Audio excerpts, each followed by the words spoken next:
Let us pray. Lord, I thank you so much for this day that we can all join together and hear your word. And I pray, Lord, that you will open our hearts to the message that you have for us today. And if it is within your will, Lord, I pray that you will use these meditations of my heart and these words of my mouth to achieve that end. In your name, amen.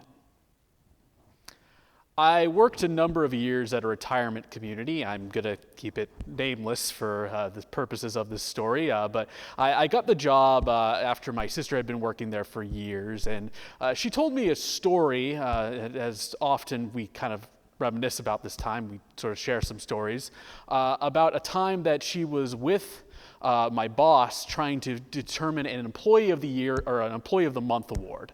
And she had come up with this list of all these different candidates of people that she really felt were doing a great job and were really kind of encapsulating what you'd expect a good employee to be. And in this meeting, she had presented the list, and my boss finally stopped her and said, Teresa, this really isn't who we're looking for this award. And she was like, what? And he was like, yeah, no. We wanted to get a person who is doing really mediocre work. And this shocked my sister, but in my boss's head, his thinking was, okay, if you take somebody who is doing great and you reward them, it's really not going to do anything motivation-wise. But if you take somebody who's being really kind of mediocre and just kind of middling, and you give them that kind of reward, man, bam, right there, they're going to get motivated to go out and work harder and do a much better job and everything. It never occurred in his head that realistically he was rewarding mediocrity, and my boss was not necessarily somebody who was very familiar with things like Pavlov and his dogs or anything like that, but he was very adamant about that. So they picked this chef of ours who was he did an okay job, but there were some hygiene issues. He was he kind of sweat sometimes into the food and everything. Really wasn't all that great. And he was the first pick for this Employee of the Month award. And of course, a few months later, his work had not improved because my boss had gone ahead and rewarded mediocrity. And I think this is an experience that I think a lot of us have all sort of encountered. The sort of, employees of different kind of motivation levels and ability who just kind of aren't making it up to that kind of standard. Our passage today in John is talking about specifically using the imagery of shepherding and taking care of a herd, which was a job that was a lot more common in Jesus' day and in the area that he lived in. And it does start out with this kind of comparison between a hired hand versus what would be a shepherd or a good shepherd. And Jesus makes these points about how the hired hand, when things kind of get tough, they're not the ones who really kind of step up to protect the flock and everything. And he goes on in this passage to really kind of outline what it means to actually be a good shepherd instead of just kind of an average hired hand. And this is really what I want to kind of focus on with you all today, is kind of getting into Jesus' argument of what it is to be a good shepherd, and specifically how he is a good shepherd. This is, of course, a passage that falls as one of the I am statements in the book of John, where Jesus is referring to himself as certain things. So if I was going to summarize Jesus' message, if I was going to summarize kind of the main point that Jesus is getting at, is that a good shepherd is defined by self-sacrifice. Now, my first point that kind of leads into this is that the good shepherd knows his sheep. Now, when we think of sheep, when we think of herd animals, generally we think of them as not necessarily being all that smart. We think of them as kind of all looking the same as well. But there's been a number of things that have kind of come out that sort of reveal that that people are able to sort of, when they're around animals especially, they're able to really just kind of tell the difference very easily. A recent study not too long ago done of dog owners found that the dog owners, about 70% of them were actually able to identify their own particular dog just by the sense of smell. Now, it's kind of a little bit gross. I can tell you that they were not like picking up dogs and handing it to people and saying, here, take a sniff. They actually had done, a little bit more sort of scientific of taking the scent and putting it on cotton and shoving it in jars, which I realize, as I'm saying now, actually sounds worse. I do kind of wonder when they did this study if there was maybe some people who kind of were, almost dog sommeliers and were, taking a whiff and going, that smells like a German Shepherd of 2011, 2012. But the point is that when they did this study, they found that owners were able to identify their own dogs by smell alone. And so, it kind of shows that human beings, when we get kind of attached to an animal, even though we aren't known for our scent or anything like that, we can still kind of pick up on, all the sort of elements of that pet, of that animal that we care about that other people wouldn't necessarily be able to do. Now, the interesting thing is that the same thing actually applies to animals like sheep. Sheep especially are actually pretty smart creatures. Sheep, for instance, can actually identify a human's face and even remember that face up to 2 years. So if they don't see that person, they would still be able to remember them up to 2 years. And they also are able to actually recognize with shepherds who work around them and everything, their call and the kind of their way of communication and how they sort of walk. The image that is in here of the shepherd calling and the sheep kind of coming is something that is actually a common experience with shepherds. It's something that they are all able to do.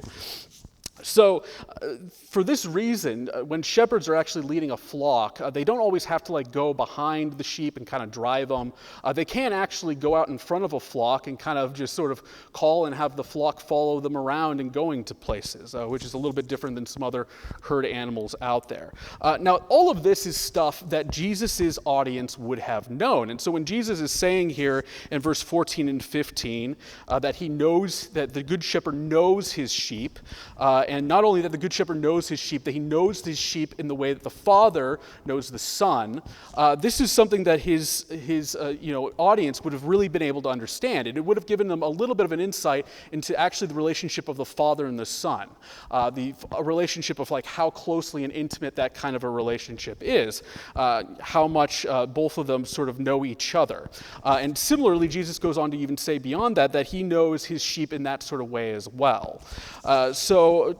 Traditionally, with all of this, the relationship that is seen between a shepherd and their sheep is one that is built on trust and dependence. And in this way, so is the relationship between us and the Son. Now, for us personally, I think something that we can take away from this, and something we should be taking away from this entire passage in general, is that we ourselves must also be dependent on the Son of God. That this flock of sheep that Jesus is talking about was not just the individuals at that time, it's us as well. It includes us. And because of that, we have to recognize that there is a level of dependency that we have to have on Jesus. My second point for you all today is that the Good Shepherd brings his flocks together. So verse 16 reads, I have other sheep that do not belong to this fold. I must bring them also, and they will listen to my voice. So there will be one flock, one shepherd. So this is a reference to the Gentiles. The flock that is kind of initially talked about in here, Jesus actually kind of is tying back into the beginning of this chapter where he's talking about a sheep pen. The kind of implication is that in that example that Jesus is giving, the sheep pen would be considered Judaism, and here the flock that he is talking about that he's already with is the Jews, and the flock that he has to go and get is the Gentiles, or most of us, I should say. Now, it wasn't necessarily an uncommon thing at that time to split up flocks if they needed to. If you had a particularly large herd, as you can imagine, if you didn't have enough sort of area for them to graze and do all those types of things, you might kind of divide them out, especially if you had the work and everything. But there were times where you wanted to bring them all together, for safety, shearing, all those types of things. And so there would be this kind of process of merging flocks, and that seems to be what Jesus is referencing here. And this would be a process that would likely have involved the shepherd actually going and making sure that that other flock can come in. But that doesn't mean that the shepherd would be abandoning the original flock that he was with. That would be being a bad shepherd. The shepherd has to be looking out for his sheep, and that's what Jesus is talking about here as being a character of the good shepherd. So it's kind of implied that that sort of sheep pen that's mentioned earlier is what Jesus is leaving that other flock in. So the Jews are sort of staying in this area of safety while Jesus goes and gets the Gentiles to bring them in and become one flock. Now, for us, as followers of Christ, we ourselves also, we're not just called to be sheep, we're also called to be shepherds to those around us and everything. And in seeing this, the thing that we really should be taking away is that, like Jesus, we should be looking for other sheep that need to be brought into the fold, that need to be brought into the flock. And we should be taking those opportunities to go out and reach out to them and bring them in. This is a very basic idea of evangelism. If you have a friend or a family member that needs Jesus, inviting them to church is a very simple thing that you can do to bring them in and get them connected to this flock. And for anyone, and if you are, kind of maybe a small group or something, if you're leading like a small group or something else like that, for any of us who are kind of leading a sort of a group, it's important to understand that you're not abandoning that group by doing that. And you shouldn't be. You should be paying attention to the needs of those you are responsible for, those that you are shepherding, as you are doing these things to bring others in. That is at the heart of kind of Christianity. We're not kind of this sort of super inclusive religion where, we kind of exclude everybody else out from there. We're supposed to be a religion that brings all into contact with God. And so, we should be going out there evangelizing and pulling people into the fold so that they can be a part of this flock as well. And finally, the final point is that the good shepherd gives his life and takes it back up. Now, this is probably the most important point, and it goes into what I talked about as the main point in this, which is this idea that the good shepherd is defined by self-sacrifice. Jesus, when he's talking about what the good shepherd is, he says that the difference between the good shepherd and the hired hand is that willingness to sacrifice their life for their sheep. However, there's a problem here with this, and when he initially says that in this passage, his listeners would have been probably a little bit shocked, because if a shepherd gives up their life for a sheep, if a sheep is being attacked by wolves or something like that, and the shepherd ends up dying trying to fight off those wolves, they're leaving the flock without its shepherd, and so they're leaving their flock actually in a worse position. So shepherds at that time would not have, while they're trying to protect as many of the sheep as they can, they would not have necessarily been going to the route of really truly putting their lives on the line in the way that Jesus is kind of talking about here, to protect a single sheep. But Jesus is saying that he will. And the reason for this is at the end of this passage, where he says that, for this reason the Father loves me, because I lay down my life in order to take it up again.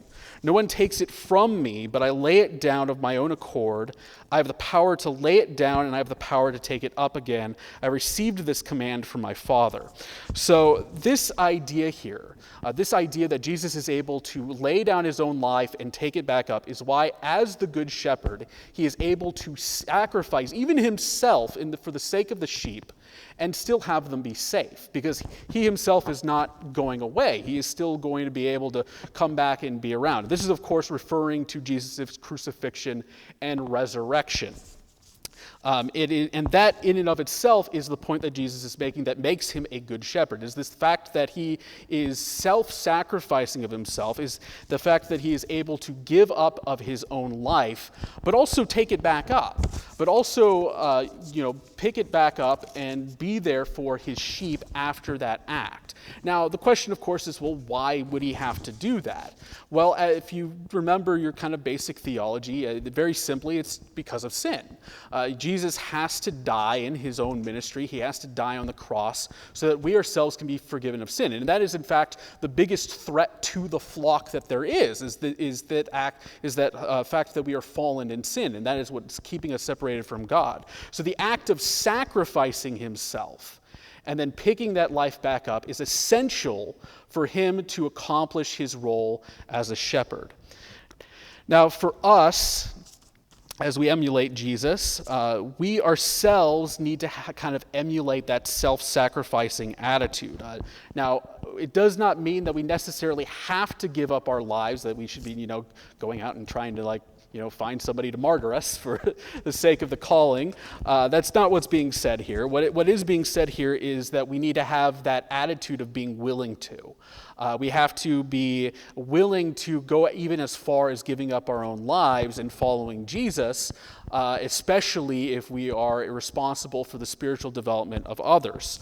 That is something that we have, if we want to truly emulate Christ, we really have to do and really have to be willing to do. And in doing that, we will be able to copy Jesus as the Good Shepherd. So with all of this being said, this is what we kind of see as what Jesus is talking about, being the Good Shepherd. And we all are called, like Jesus, to go out and do our best to be that kind of Good Shepherd. We are called to be first dependent on Jesus, because we are still his sheep. We still are a part of his flock. But we also are expected to, like Jesus, be looking for others to be bringing into the flock. We need to understand that our flock is not the all there is, that there are others out there who need to be connected into this. And finally, we also need to be self-sacrificing. We need to be willing to even go as far as being willing to give up our lives for each other in order to to emulate Jesus himself. And again, doesn't mean that we need to be going out looking to be martyred, but we should be willing to have that level of self-sacrificing that Jesus himself emulated in his life. And if we do these things, if we follow this example, then we too can live as good shepherds like Jesus. Amen.